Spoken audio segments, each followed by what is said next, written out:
Hey, what's up, you guys? Welcome back to another episode of True Myths, One Lie, the game show in the form of a podcast all about myths, urban legends, conspiracies, all of the things that we don't fully understand. I'm your host, Anthony Manella, and the way that the game works is 3 stories are told, 2 of which are sworn to be true and 1 that is completely made up. It is up to my guests and everyone at home to try and figure out which story is the lie. However, this week has a little bit of a twist. It is a part 2 to last week. The guests are playing True Myths, One Lie hard mode this time around, and they have 6 stories. They have all 3 of last week's stories and this week's stories to try and figure out one lie.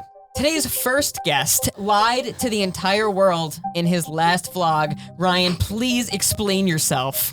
Oh no. What? I was so scared. This is controversial. You lied to the whole world. Okay, yeah, this is a big controversy here, but in the part of my vlog where I get on a plane and I go to California, and then you soon see me on a lake kayaking, that is not in California. That's just a clip of him kayaking that he pretended was in California, and I needed to call him out. For real? I didn't have enough clips of me in California, so I threw it in thinking no one would question it. And now here I am exposed on True Myths, One Lie, the podcast that no one watches.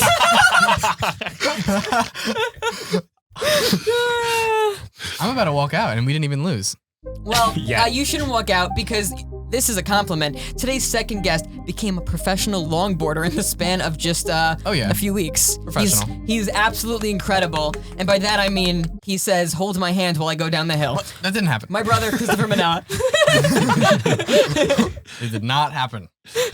Got this. Mm-hmm. Okay. Right. Today's third guest prefers when the movie trailers spoil the whole movie instead of don't show anything. Austin Murphy. You know, I'm actually a firm believer that a movie's as good as many times as you can rewatch it. So if I get spoiled by a movie trailer and I don't see the movie wasn't gonna be good anyways. You know what I mean? What? I followed nothing. I followed nothing as well. And that's why we love him. That's part of what makes Austin so magical. Austin sees the parts that he thinks are gonna be funny, and he's excited to see it again. He's excited to be like, oh, remember this part from the trailer? Yeah. I can't wait to see it for the 4th I time. literally watch a movie and say, remember this part from the trailer. I do actually do that. You actually do, yeah, I know. Before we jump into today's topic, we're gonna take a quick little break. We will be right back. If you've ever wanted to make your home feel safer, there's no better time than now. This week, our friends at Simply Safe are giving True Myths, One Lie listeners early access to their Black Friday deals. 50% off their award-winning home security. We love Simply Safe because it has everything you need to make your home safe. Indoor and outdoor cameras, comprehensive sensors, all monitored around the clock by trained professionals who send help the instant you need it. I have a Simply Safe system and it was so easy to set up. It only took me like 10 minutes. And seriously, ever since I got the system, I've felt so much more safe in my own home. I mean, like in the past, we've mysteriously had packages go missing. We've had pranksters banging on our garage door in the middle of the night. We've had fans showing up to our house. And thankfully, none of these were dangerous situations, but they could have been, and you never know. And thankfully, with this system, I don't have to worry about that anymore. You can easily customize the system for your home online in minutes, and you can even get free recommendations from Simply Safe themselves. Guys, these are Simply Safe's biggest discounts of the year. You can get a complete home security system starting at just over $100. Plus, there's no long-term contracts or commitments. It's just a super easy way to start feeling comfortable in your own home. Take advantage of Simply Safe's early Black Friday deals and get 50% off your new home security system by visiting simplysafe.com/culter. Again, that's simplysafe.com/culter for 50% off your entire system. Thank you to Simply Safe for sponsoring today's episode. And we are back.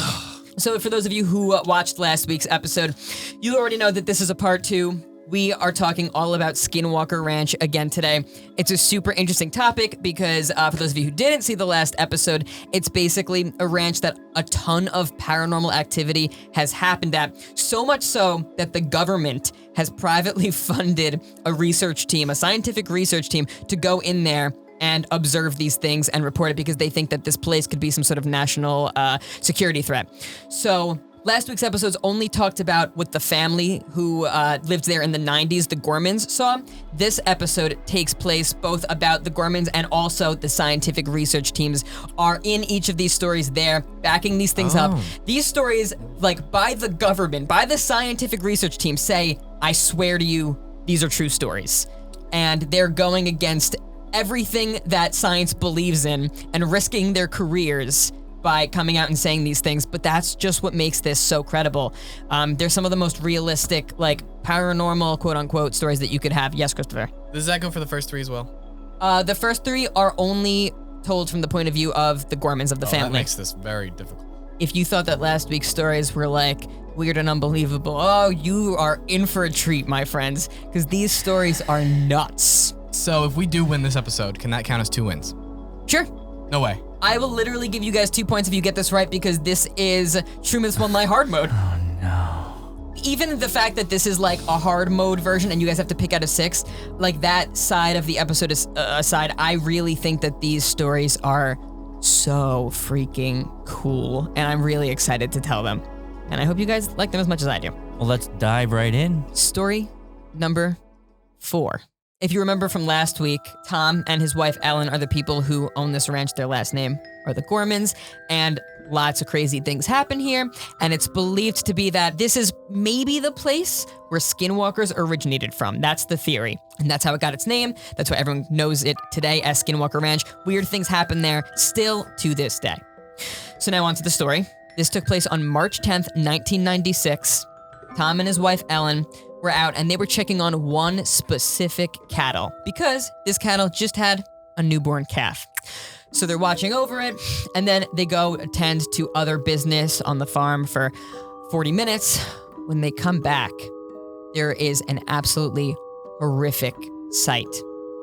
They see the mother limping as if it's been injured, and then they find the newborn calf has been ripped open. It's pried there with like 3 legs spread wide as if it's on present, like it's as if it's a presentation, right? Like they were examining, whoever did this was examining this sort of thing. The 4th leg is completely removed. They look at the calf, and the only thing that they see is like a mangled rib cage left inside. And the weirdest part, there's absolutely no blood to be found anywhere. So Tom decides to call the head of the NIDS research team, Colm Keller. So Colm shows up, and he's only there maybe an hour after this happens, and he confirms that this exact scene definitely happened. But doing further research on this, he's looking at the baby calf, and he notices that one of its ears is completely missing, and it doesn't look like it was ripped off or anything. The ear has been basically surgically removed. It's a clean cut, okay? So later that night, Tom Gorman and Colm heard Tom's dogs barking like crazy. They were going absolutely wild. Can we get a year on this? March 96, March 10th. 96. Dang, Austin. How did you know that? Wait, when did the dogs die? In 96 as well. 96. And I don't remember exactly. Did we get a month? It was fall. Okay. So what they do is they hop in their Jeep and they speed off to see what they can find.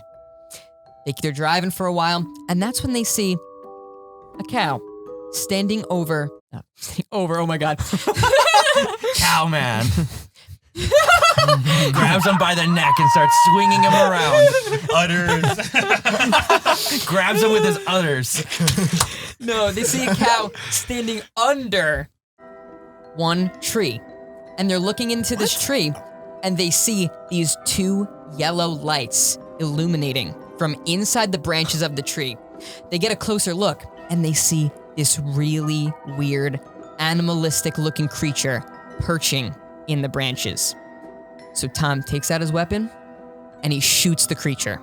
The creature falls out of the tree. They drive over to the tree, and lo and behold, there's nothing there when they arrive. All that's left is like an imprint in the ground of where the creature fell, but there's no creature there at all. That's when they notice another one of these things. They get a slightly better look at this one, and it appears to have like 2 giant claws protruding from the back of its legs. Once again, they do the same thing. They shoot at it, it falls, they head over there, and the only thing they find is a print of it left in the snow, but there's absolutely no trace of the creature. And that is story number 4. I'm gonna give you guys some time to discuss. Go. So, So That was really interesting because that story now ties back to stories 3 and story 2. Yeah. 2 with the lights, Yep. the lights in the Awesome, man. woods, and 3 with the dogs. Yeah. Yep. And the vanishing. Yeah. Can I say something I thought was really weird? Yeah. That head of the NIDS team was there based on the story within the hour. Mhm. I don't know if they've ever heard this before, but let's say you call a specialist up to help you with something. They're a specialist. They're busy. They usually have something on their schedule. He showed up in the hour. Maybe it was a first time call ever from this man. He's like, I'm there.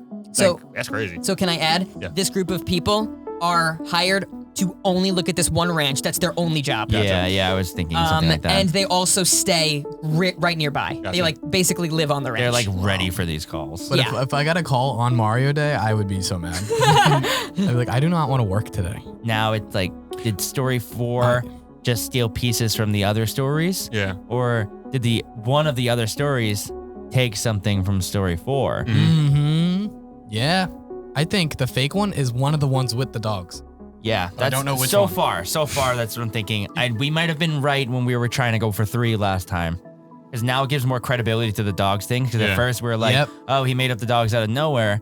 But now we have another story that confirmed the dogs. So I'm with you guys on the 3-4. I like that. I like Yeah. that. But what about 2 though? What about 2's connection to 4?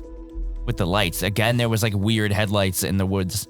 I don't know if they were described as headlights this time though, right? They weren't described as headlights. And they were in just a tree. They were illuminating lights in a tree.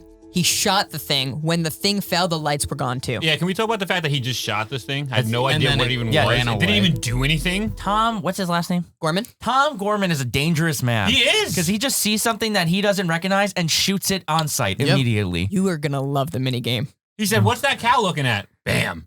Oh my God. Are we going to have to guess things that he hasn't shot yet? Correct. Wait, actually? Yeah. You're Oh so my God. You are incredible. How does he do Silent P. Locking it in.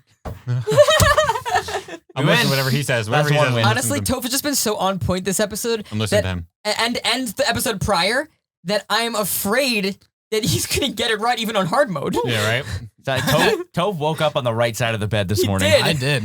We are ready to move on. I think we're. Okay. Yeah. I thought you were going to say ready to lock in the story. You're right. I No, don't not need to hear yet. the rest. There's something that I forgot that I just remembered that also connects stories 3 and 4. Okay. Both of those stories had Ellen be a main character. Good point. Ellen and Tom were together. In story 3, they were together watching the cattle, and story Okay. 4, they were together watching the cattle. Yeah, she's just a device in 1 and 2, but 3 and 4, she's actually a character. Yeah. Good point. Story number 5. So one morning, the day is June 3rd, Tom Gorman hears a bell coming from out in the forest. So he grabs his weapon and he goes and he knocks on the NID scientific research door and he says, "Hey, did you guys hear that bell?" And they go, "Yeah, we heard it, but we figured it was just one of your cowbells." And he's like, "The problem is that none of my cows wear a bell. So I don't know what this sound was." So him and this guy, Eric, from the research team, go out to try and investigate. They walk out towards the forest, and a couple of other people on the NIDS research team stayed back to try and record the sounds. So while they're out there, they're about 30 yards away from the trees when Eric says, "Let me pull out my EMF reader."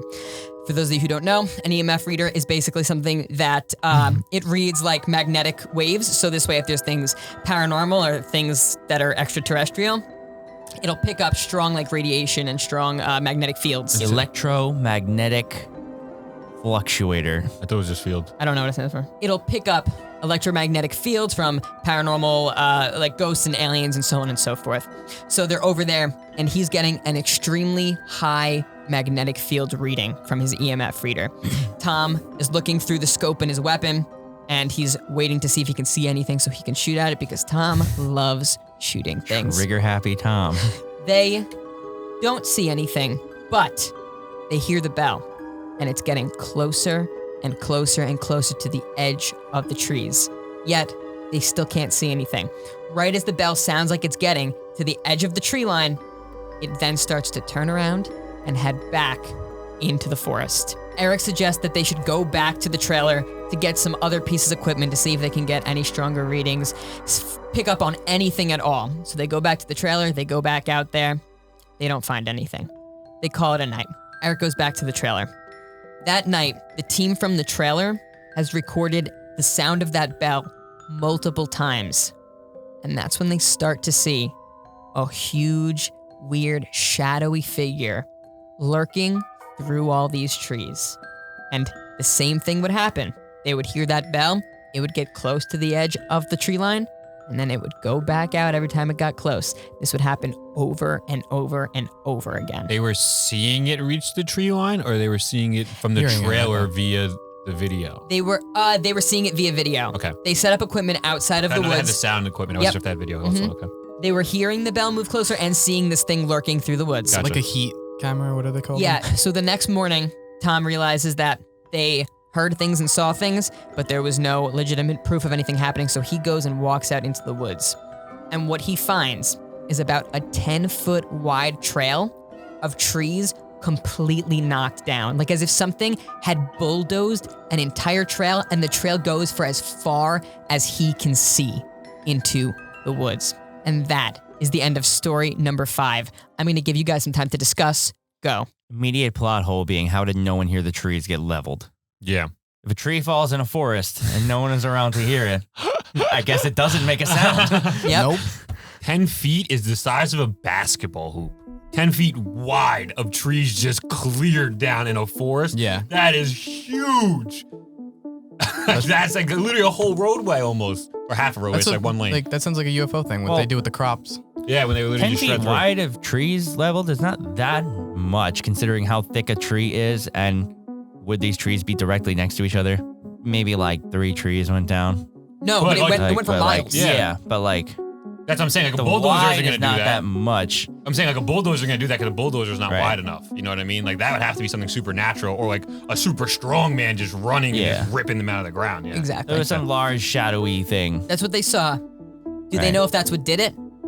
No. right? I mean, I don't think this is the fake That's story. crazy. This one did not line up with the others. No, not at all. So anyway, as you guys already predicted what the mini game is, we're gonna be guessing. You guys. Oh, What? my bad. Just me. Relax. I haven't had one thing ever on the show. Just give it to me, please. All right, all He right. carried us the last mini game. No, what what is do he you- talking What do you about? mean? You have had so many good moments. All right. Okay, has Tom Gorman shot at this? I'm gonna give you a list of things.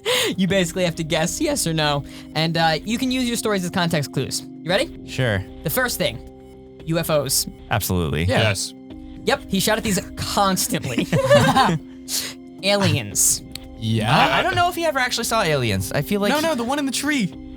That fell. Okay, yeah, I'm pretty sure that's an can alien. that classify as an alien? Can that classify as an alien? No. No, I don't think he Oh. shot an alien. I think his wife saw the alien, but only in the spaceship. I think he's only ever seen lights or UFOs. I don't think he's seen aliens. Okay, I'll go with him. Okay. Correct, he has not shot at aliens. Wild animals. Yes. Yeah. 100%. Yeah. Yep. Oh yeah. Cryptids. Yes, he did. Yeah. Tree thing. 100%. If that would have given away an answer if he didn't. Yeah, right? Yeah, seriously. The Blue Orb. In the first story, he didn't. He just sicked his dogs at him. The blue No, the Blue orb. The Orb. blue orb is story number 3. Decide. Oh yeah, wait. This But this is this giving could it help away. us give us. Wait, yeah. in the story, he didn't shoot at it though. Yeah, I just said he sicked the Oh, dogs. okay. He sent Alright. the dogs. No. Correct. He actually tried to protect the Blue Orb for a while. Does that mean that's real? Okay. Next. I don't get it. You guys are both having a revelation here. Yeah, that I'm because does missing. that Yeah. mean that the story is real? If That's confirming if this happened or not. Oh, because this is real. Yes. What he actually Yeah. shot. Oh, Yes. I thought this was based on what we heard. No. is this just based on stories that the stories we've heard, or like is this based on like? Can't answer that. Okay. People. If they're No. in the UFO, I'm gonna say no. I'll go no because we don't No? know definitely that he has shot at them. He shoots at everything he sees. Yes. There's the only thing that he hates more than paranormal activity Oh, trespassers. are trespassers. Yeah, that was obvious. He shoots at people all the Does time. Utah have that law where you can shoot people on your property? I guess. Tom doesn't need laws. Tom is the law. Tom right. Gorman is the law. Has Tom shot at skinwalkers? Yes. Yeah. Yes. Despite the name of the ranch, he believes no. He doesn't think he ever actually saw a skinwalker. But he believes in cryptids. Bigfoot. No. Yes. I think he believes that Knowing he did. Tom, yeah. Christopher's right. He did not shoot at Bigfoot. Did he shoot at Tom? Tom himself. Did he Yes. shoot at him? Yes. Potentially by accident. I feel like he probably saw like an apparition of He ended himself. his own Nobody's safe. I don't think he ever shot. That's not even on the list here. I just really threw it in as a joke. I thought I it was really wouldn't put dark. it past him. Like he's walking through the woods and then he sees a paranormal figure of himself, and he's like, "Oh my God, I see myself. Gotta shoot it." Okay. Portals in the sky. Yeah. I like you're saying yes to everything. This guy's on land. I mean, we never heard a story that had portals in the sky, but you know what? Sure. Yeah, let's go for it. He has not shot Dang at it, I portals thought in the Dave sky. shoots- I thought he shoots at everything. Like Okay. you said. He just probably hasn't seen portals in the sky yet. Poltergeists. What's that? Ghosts. Ghosts? Yeah. I've said yes too many Ghosts? times. To not say it again. Yes. Yeah. He also believes yes, he has. Okay. All right, final one. Has he shot at his nephew, Dave? To toughen them Is that a up. joke? Is that a joke? Has he shot at his nephew, Dave? To toughen Gotta them up. toughen him up. Yeah, yeah. What do you think, though? What do you think? Well, I kind of told Anthony to say that, So no? so no. He whispered to me, Anthony, Dave. So I'll go with So no. yes. So, no, he's not shot at his nephew. Wouldn't be But surprised. I didn't want you to reveal that because I wanted to say yes. Oh, I'm sorry. I wanted to say yes and then say I was kidding. Let's take it back. No, it's fine. It's too late. Okay.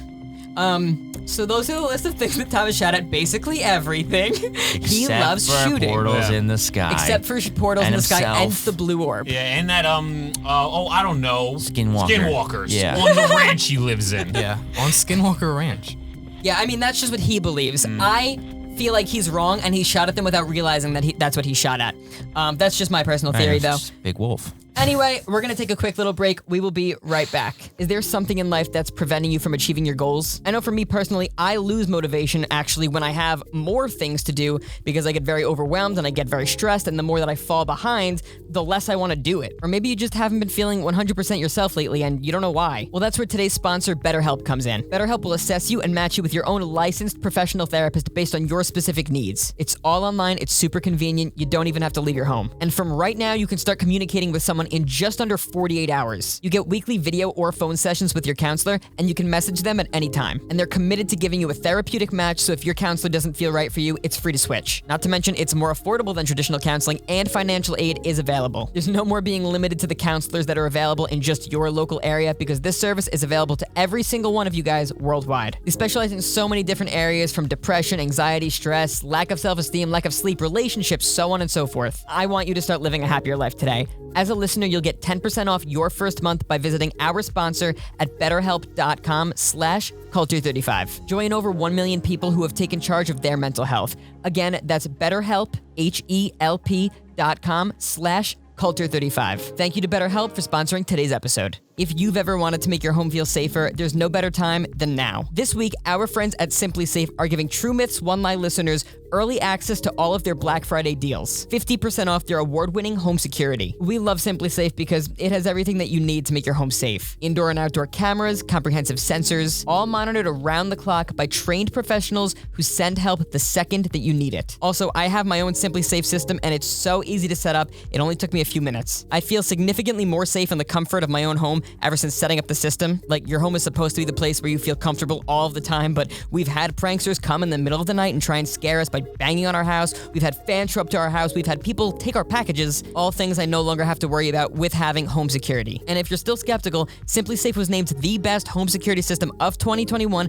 by US News and World Report. This is Simply Safe's biggest discount of the year. You're not going to want to miss it. For just over $100, you can get a complete home security system. No long-term contracts, no commitments. It's just an easy way to put your mind at rest. Take advantage of Simply Safe's early Black Friday deals and get 50% off your new home security system by visiting simplysafe.com/culture. Again, that's simplysafe.com/culture for 50% off your entire system. Thank you again to Simply Safe for sponsoring today's episode. And we are back. Okay, are you guys ready to hear story number 3? Yep. All right. Nope, we're not. We're No, ready we to are. hear story number 6. We are ready. You're correct. You are Oh, ready to hear you're right. story number 6. My fault. Thank you, Ryan. Story number 6. On the night of August 25th, 2 of the research scientists, Jim and Mike from NIDS, they were about 6 hours into their watch. And on this particular night, they were so determined to capture something. They were doing everything in their power, using every piece of equipment they have. They were even meditating to see if they can try and lure anything out to them. So they were doing all of this research on a bluff. So much time goes by and nothing has happened. They're like, all right, throw in the towel, pack it up. They start putting all of their things away when all of a sudden they see this weird yellow light illuminating. And they're like, what is that thing? So one of them takes out their infrared binoculars and looks through those to get a better look. And the other one takes out their infrared camera and starts trying to capture pictures of this thing. Only Mike was able to tell this thing started growing. This light was growing larger and larger. Mike whispers and he goes, Jim, it's a tunnel. This thing opens up, and once it reaches about 2 feet, this 6-foot dark creature with no face crawls out of this tunnel, and it comes into the real world, and then the light disappears in a blink, and they cannot see this creature at all. They check the photos, and all that can be seen in the photos is a little yellow light. They ran down to the spot where they saw that light open up. All that they smelt was a disgusting, musky smell and no sign of anything else. So they tried to take some radiation readings and they couldn't find anything. That is the end of story number 6. I'm gonna give you guys some time to discuss. Go. Wow, that's the end. So an interdimensional portal opened and let this thing out. It would make sense to the other stories, though, with the trees and the lights in the sky before. Yeah, again with the yellow light. Yeah. I think the 4th story might be the fake one because of it. But let's finish up with this one. There wasn't really too much going on in this one. Detail-wise. There wasn't. But we can't focus on that. But yeah. The only thing that caught me was just a 2-foot portal opened up and a 6-foot tall monster crawled out. It's wow, he must have been, yeah. Yeah. Really had to squeeze. Yeah, and then there's no monster there when they even get there. Right. The courage of these 2 guys to just run straight towards where they saw this interdimensional being come out of. They're like, we gotta find it. Where is it? We gotta capture it. What? You can Wild. travel through space. You are making a dangerous move. I don't really have much else to add on that one. Yeah, me neither. It was pretty just ominous and scary. I kind of liked it though. Well, those are your 6 stories. I'm going to recap all 6 as a refresher and then let you guys discuss and make your final decisions, all right? Everybody get comfortable. Story number 1, which we told last week, was about Tom and his kids seeing a very large wolf. It goes and attacks one of their cattle. They shoot 2 chunks of large flesh off of it, and it smells like death. The creature and its footprints disappear. Story number 2 was about Dave, who needed a toughen up visit. So he takes Dave out to face his fear of the dark. While they're out there, they see 2 lights in the distance. The lights start to hover, and they realize that what they're looking at is not trespassers. This thing is some sort of UFO. It flies off into the night sky and disappears. Story number 3, Tom and Ellen were trying to enjoy their evening when a blue orb with this glowing blue boiling liquid crackling inside of it comes up to them. Tom lets his dogs out to try and capture this thing. The dogs go out into the woods following this thing, and the dogs never returned home. I had a revelation. Story number 4, Tom and Ellen had a cow that just had a baby calf. When they come back to that spot, the baby cow is completely torn apart. The mother also appears to be injured in some sort of way. The NIDS team takes a look at it and they see that this thing has been surgically taken apart. Its ear is removed. They see this weird creature and 2 glowing yellow lights from a tree. They shoot this thing out. The thing falls. They go further into the woods. They see another one of these things. The same thing happens. Both times when they shot this creature, it was nowhere to be found on the ground where they know that it fell. Story number 5 is about that bell. Tom hears a weird bell. Him and Eric go out and they try and find the bell.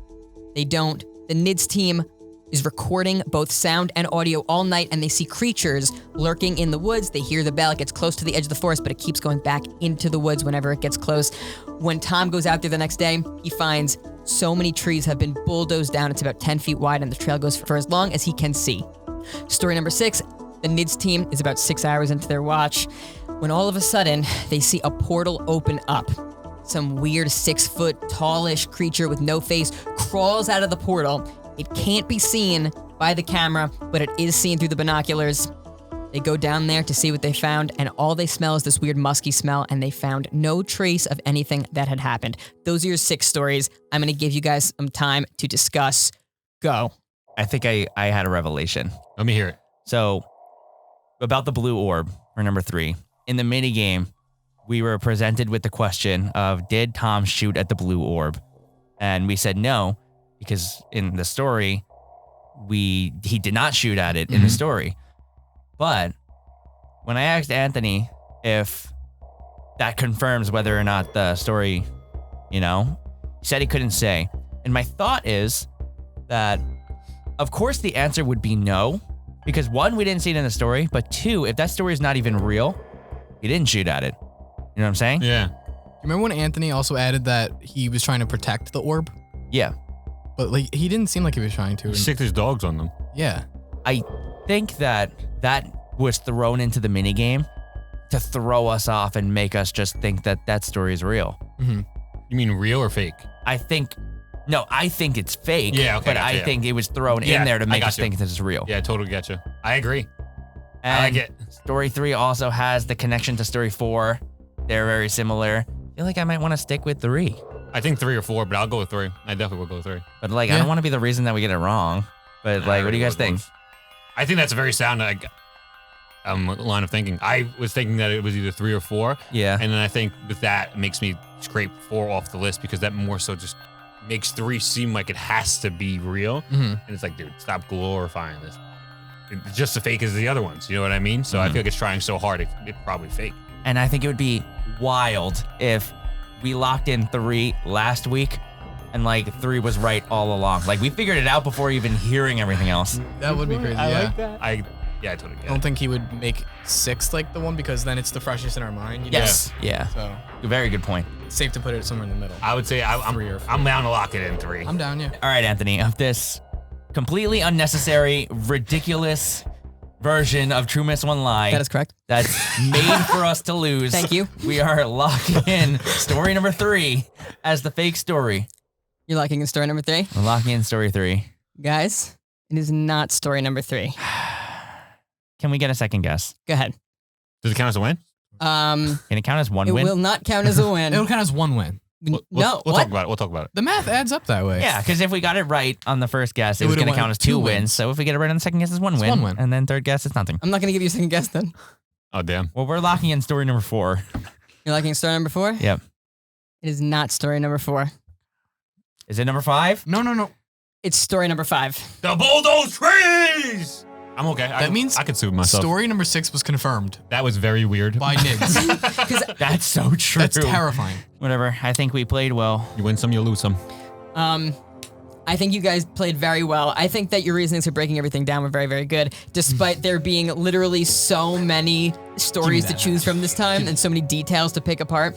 So I say that True Miss One Lie hard mode went well. And yes, that does mean that story 4 and story 6 are confirmed by Nids. They really saw this. 4 ain't as scary. 6 is just ridiculous. That means that something Yeah. crawled into our universe. Yeah, that's what's scary. That's Yeah. horrifying. And they swear that this happened. 4 just had what could be literally monkeys in a tree, and then this guy, Tom, just bang, bang. But story 6 is literally interdimensional being teleports through, closes portal behind him, unseen ever again. Yeah. That being said, I think Skinwalker Ranch is so cool. Thank you guys for playing. Thank everyone at home for watching. If you enjoyed, please give us a rate and review wherever you get your podcasts. It really helps us out. If you're watching the video version, make sure to give us a like, leave a comment letting us know what you thought, and subscribe and turn on notifications so you don't miss when we post new episodes. If you have stories of your own, make sure to send them in to truemissonely@gmail.com or to my Instagram @culture35. I would love to use your stories for a future episode. I can use true stories for the truths, and I can use fake stories that you write for the lies. That is about it. Thank you guys so much for watching. We will see you again next week with a brand new episode of the podcast and on Friday with a brand new comedy skit. Bye, guys.